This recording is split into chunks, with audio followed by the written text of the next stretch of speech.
राज्य मंत्रिमंडळाचा विस्तार पार पडला असला तरी राज्य सरकारच्या समोर आता नेत्यांच्या नाराजीचं मोठं आव्हान पाहायला मिळत आहे।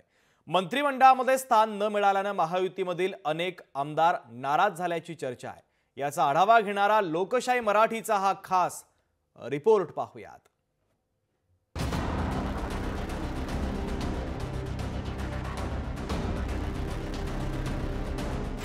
मंत्रिपदासाठीची आमदारांची फिल्डिंग निष्फळ, मंत्रिमंडळात डावलल्यानं आमदारांची नाराजी, नाराज आमदारांची मनधरणी कशी करणार? हिवाळी अधिवेशनाच्या पूर्वसंध्येला मंत्रिमंडळाचा विस्तार पार पडला। यात 39 मंत्र्यांचा शपथविधी झाला।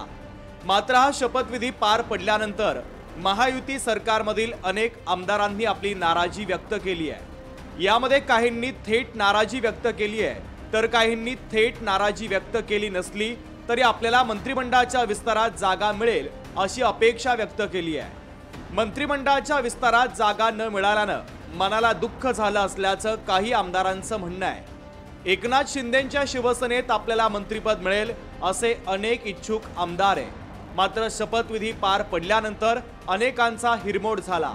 शिंदेंच्या शिवसेनेत मंत्रिपद न मिळाल्यानं आमदारांच्या नाराजीची आता राजकीय वर्तुळात चर्चा सुरू आहे।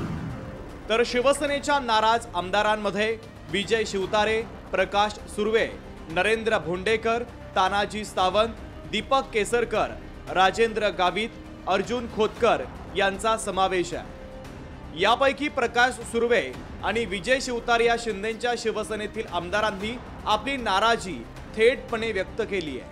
नाही, शेवटपर्यंत नाव होतं, अचानक कट झालं, त्यामुळे नाराजी निश्चित आहे।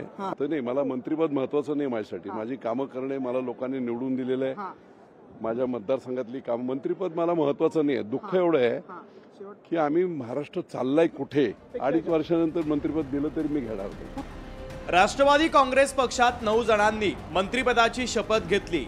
मात्र या यादीमध्ये राष्ट्रवादी काँग्रेस पक्षाचे ज्येष्ठ नेते छगन भुजबळांचं नाव वगळण्यात आल्यानं राज्याच्या राजकारणात मोठी चर्चा सुरू आहे। यासोबतच दिलीप वळसे पाटील आणि धर्मराव बाबा आत्राम हे देखील मंत्रिपदावरून नाराज असल्याचं पाहायला मिळत आहे। अरे मी काय एक सामान्य कार्यकर्ता, मला डावललं काय फेकलं काय फरक पडतो? असं मंत्रिपद किती वेळा आलं आणि किती वेळा गेलं, छगन भुजबळ काही संपलं नाही ना। मंत्रिमंडळाच्या विस्तारामध्ये भारतीय जनता पक्षाच्या 19 मंत्र्यांनी शपथ घेतली। या शपथविधीत भारतीय जनता पक्षाचे ज्येष्ठ नेते सुधीर मुनगंटीवार हे नव्हते। गेल्या अनेक दिवसांपासून मुनगंटीवार हे मंत्रिमंडळाच्या विस्तारामध्ये मंत्रिपदाची शपथ घेणार असल्याची चर्चा होती। मात्र ज्यावेळेस शपथविधी संदर्भातली यादी जाहीर झाली त्यात मात्र मुनगंटीवारांचं नाव नसल्यानं अनेकांच्या भुवया उंचावल्या। कार्यकर्त्यांना स्वाभाविकपणे प्रेमापोटी वाटलं असेल, पण मला वाटतं की माझं एवढंच म्हणणं आहे, आता शेवटी कोण काय विचार करतो मला माहित नाही, मी आनंदी आहे। तुम्ही म्हणालात यादीत नाव होतं तरी देखील वगळण्यात आलं, काय कारण असू शकतं आणि कोणी नाव कापलं असावं? नाही, आता मी त्यांना भेटीन तेव्हा विचार। आता बावनकुळे साहेबांची माझी भेट पुन्हा नाही झाली, आता पुन्हा एकदा त्यांनाही मंत्री जागे आहे, तर आता त्यांचं सर्व काम थोडंसं कमी जागेवर भेटी गाठी अभिनंदन मी त्यांना विचारेन काय। शपथविधी आता पार पडला। सरकारचं पहिलं हिवाळी अधिवेशन देखील आता सुरू आहे। मात्र या हिवाळी अधिवेशनात मंत्रिपद न मिळाल्यानं अनेकांची नाराजी आता समोर येते। त्यामुळे हे नाराजी नाट्य शमवण्याचं नवीन आव्हान या सरकारच्या समोर उभा ठाकलं आहे।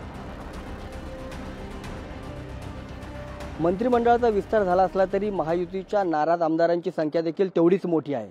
खास करून शिंदेच्या शिवसेनेत नाराज आमदार आहेत ते अधिक प्रमाणात आहेत, तर तिथेच भारतीय जनता पक्ष आणि अजित पवारांच्या राष्ट्रवादीत ज्येष्ठ नेते म्हणजेच राष्ट्रवादीतून छगन भुजबळ तर भारतीय जनता पक्षातून सुधीर मुनगंटीवार नाराज असल्याची चर्चा आहे। आता या नाराजांचं मनधरणी कशी करायची हा सगळ्यात मोठं आव्हान जे असणार आहे ते महायुती सरकारसमोर असणार आहे। कॅमेरामन निकेश मोरेसह उमेश करंजकर, लोकशाही न्यूज, नागपूर। लोकशाही मराठी ऐका, पहा, जागरूक रहा।